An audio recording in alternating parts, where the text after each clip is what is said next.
नमस्कार। आप सुन रहे हैं द बॉलीवुड रेडियो और मैं हूं आपके साथ आकाश। दोस्तों, आज के इस पॉडकास्ट में हम बात राजेश खन्ना, शर्मिला टैगोर और फिल्म अमर प्रेम की करेंगे। यकीन मानिए, इस पूरे पॉडकास्ट को सुनने के बाद आपके जहन में अमर प्रेम पूरी तरीके से उतर जाएगी, बस जाएगी और आप इस फिल्म को एक बार फिर ज़रूर देखना चाहेंगे। और हर वो सवाल का जवाब हम आज के इस पॉडकास्ट में आपको देंगे जो इस फिल्म से जुड़ा हुआ है और शायद आप नहीं जानते। हिंदी सिनेमा में राजेश खन्ना एक करिश्मे का नाम रहा। फिल्म बंधन से शुरू करके फिल्म मर्यादा तक लगातार 17 सुपर डुपर हिट और इनमें से 15 फिल्में तो सोलो हिट हैं। ये करिश्मा पहले कभी ना हुआ और अब आगे तो पता नहीं कब होगा, अभी तक तो नहीं हुआ। और ये करिश्मा हुए 50 साल से ज़्यादा का वक्त बीत चुका है, 50-55 साल हो चुके हैं, लेकिन अभी तक इस रिकॉर्ड को कोई तोड़ नहीं पाया। लेकिन हिंदी सिनेमा का शौकीन शायद ही कोई ऐसा बच्चा, बूढ़ा या जवान होगा जिसे राजेश खन्ना का नाम ना पता हो। सुपरस्टार बनने की वो एक किताब है, उनका हर सबक कमाल का है। कहानी सुन ली और अच्छी लगी तो फिर फिल्म करनी ही है, चाहे फिर शूटिंग दिन में हो, रात में हो, दिन रात ही क्यों ना करना पड़े। गाने बन रहे हैं तो गीतकार से लेकर संगीतकार और गायक तक के साथ लगातार बैठकी और रिकॉर्डिंग तो कभी मिस ही न करना, ये राजेश खन्ना की खासियत थी। और वो इसलिए कि किशोर कुमार की को गाना गाते समय की हर हरकत राजेश खन्ना अपनी अदाकारी में लेकर आते थे, ये भी एक वजह थी। फिल्म अच्छी बन रही है, इसका भरोसा दिलाने की बारी आए तो निर्माता से पैसे न लेकर फिल्म के वितरण अधिकार ले लेने का सिलसिला भी राजेश खन्ना ने ही शुरू किया। और निर्देशक से मन लग गया तो फिर कहना ही क्या। राजेश खन्ना दरअसल स्टार राजेश खन्ना बने फिल्म आराधना से, और फिर उन्हें सुपरस्टार का तमगा दिलाया फिल्म कटी पतंग ने। और एक कमाल अभिनेता वो तब साबित हुए जब फिल्म अमर प्रेम उनकी झोली में आई। और तीनों फिल्मों के निर्देशक हैं शक्ति सामंत। शक्ति सामंता जिन्होंने फिल्म आराधना, कटी पतंग और अमर प्रेम बनाई। अमर प्रेम की रिलीज को 50 साल से ज़्यादा का वक्त हो गया है। और आज के इस पॉडकास्ट में जब हम अमर प्रेम की बात कर रहे हैं तो इस पॉडकास्ट में आपको कहानी सुनाते सुनाते मेरे जहन में अमर प्रेम के कई गाने गूंज रहे हैं, उन पर भी बात होगी। लेकिन शक्ति सामंता को कहीं से उन दिनों विभूति भूषण बंदोपाध्याय की एक कहानी पढ़ने को मिल गई। सोचिए अमर प्रेम शुरू कहां से हुई, और उस कहानी का नाम था हिंगेर कचौरी, यानी कि हींग की कचौड़ी। और उन्हें यह कहानी बहुत पसंद आई। फिर उन्हें पता चला कि इस कहानी पर तो बांग्ला में एक फिल्म भी बन चुकी है। सो फौरन उन्होंने फिल्म देखी और इसकी चर्चा एक रोज शर्मिला टैगोर से की। शर्मिला टैगोर उस दिन शक्ति सामंता से मिलने उनके दफ्तर पहुंची थी और कहानी सुनने के बाद शर्मिला टैगोर ने कहा कि यह फिल्म तो अब मैं ही करूंगी। वो वहां से हिली भी नहीं जब तक कि शक्ति सामंता ने उनका नाम ओके नहीं कर दिया। और अगली चुनौती थी फिल्म के हीरो की।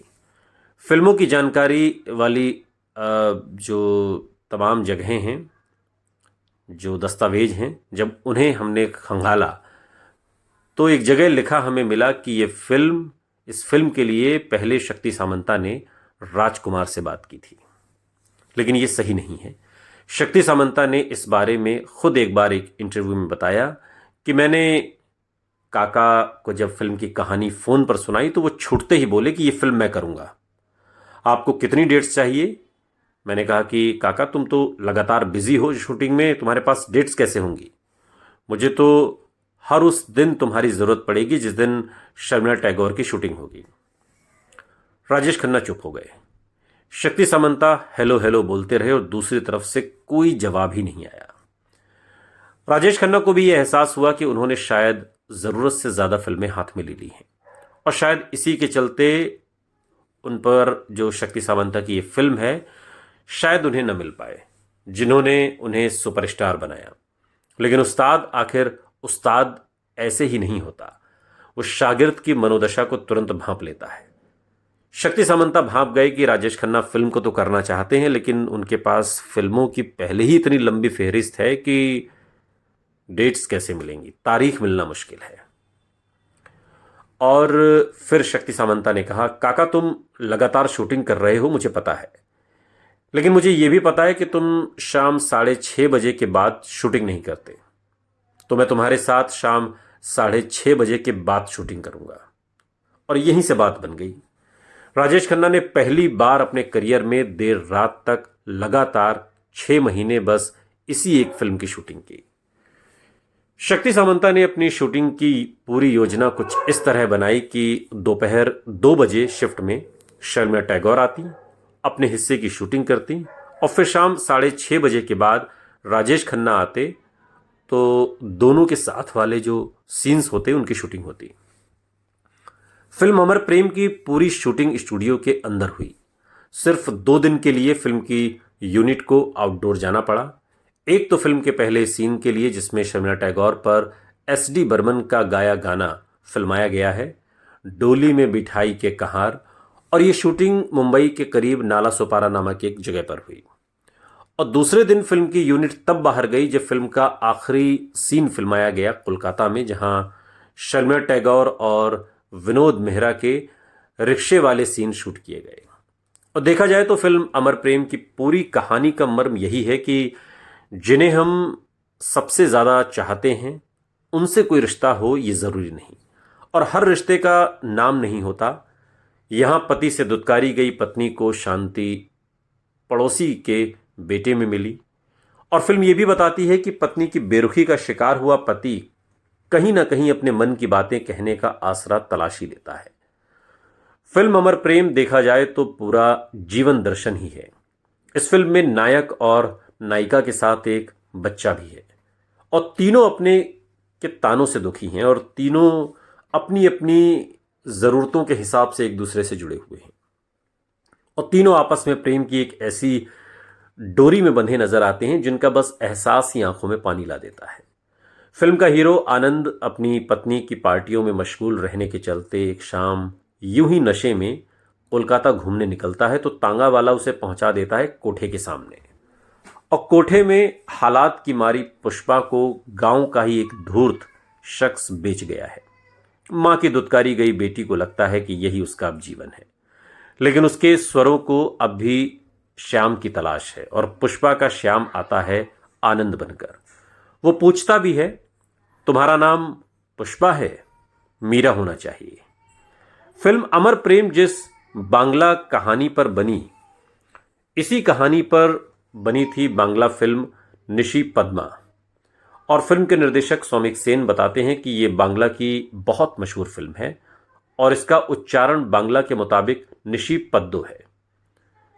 शक्ति सामंता ने इस कहानी पर हिंदी में फिल्म बनाने का फैसला जब किया तो ये कहानी पढ़ने के बाद ही उन्होंने लिया था, लेकिन हिंदी में फिल्म बनाने से पहले उन्होंने जब निशी पद्मा देखी तो उनके पटकथा लेखक अरविंद मुखर्जी को ही उन्होंने इसे हिंदी में ट्रांसलेट करने की जिम्मेदारी सौंपी।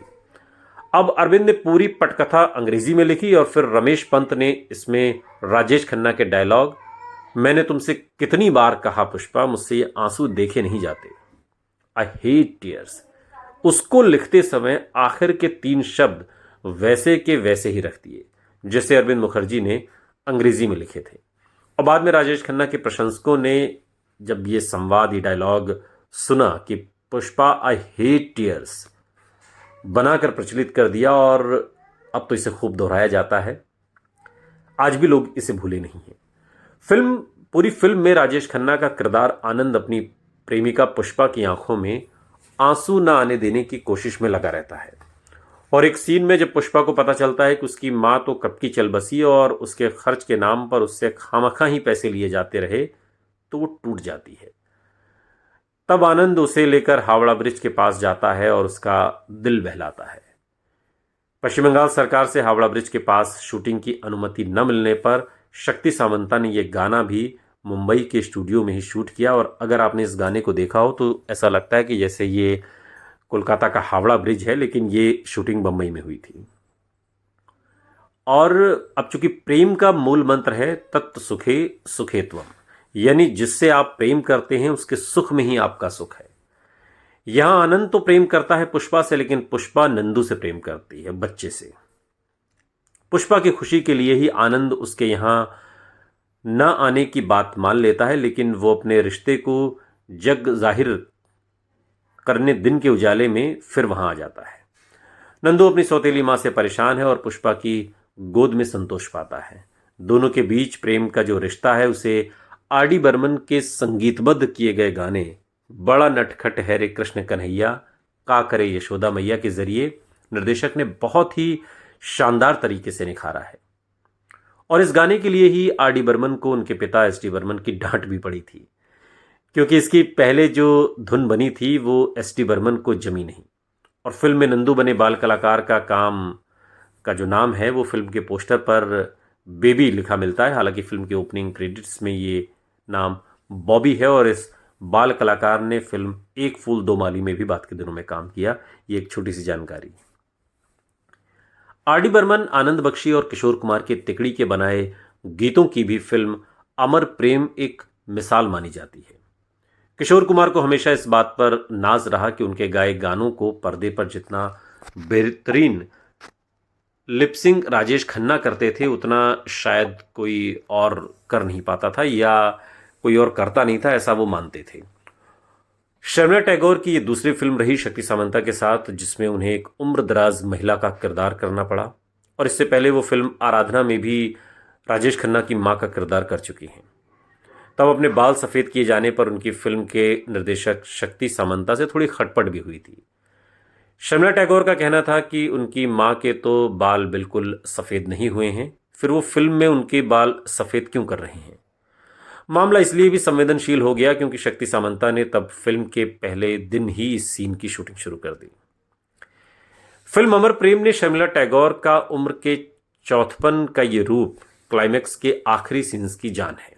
जिस धर्मशाला में पुष्पा बर्तन धोती है उसी में उसका वो पति भी आखिरी सांसें गिनता मिलता है जिसने कभी पुष्पा को बांझ बताकर घर से निकाल दिया था। वो मरता है तो पुष्पा को अपना वो बेटा मिलता है जिसे उसने जन्म ही नहीं दिया। बेटा अपनी माँ को लेकर घर के लिए कोलकाता की सड़कों पर निकलता है तो माँ दुर्गा भी घरों को आते दिखती हैं। दो अलग अलग दिशाओं में जा रही दुर्गा माँ और पुष्पा माँ का ये सीन इतना अधिक मार्मिक है कि फिल्म देखते वक्त इस सीन में आंखें भर आती हैं। और इस सीन से ठीक पहले पूरी फिल्म आई हेट टीयर्स कहता आनंद भी अपने आंसू रोक नहीं पाता। यही अमर प्रेम है और यही इस फिल्म की कामयाबी का रहस्य भी, और यही शक्ति सामंता का जादू है कि उन्होंने शर्मिला टैगोर को 2 बार बुजुर्ग अवस्था में दिखाया और दोनों बार कमाल कर दिया। सुनते रहिए द बॉलीवुड रेडियो, सुनता है सारा इंडिया।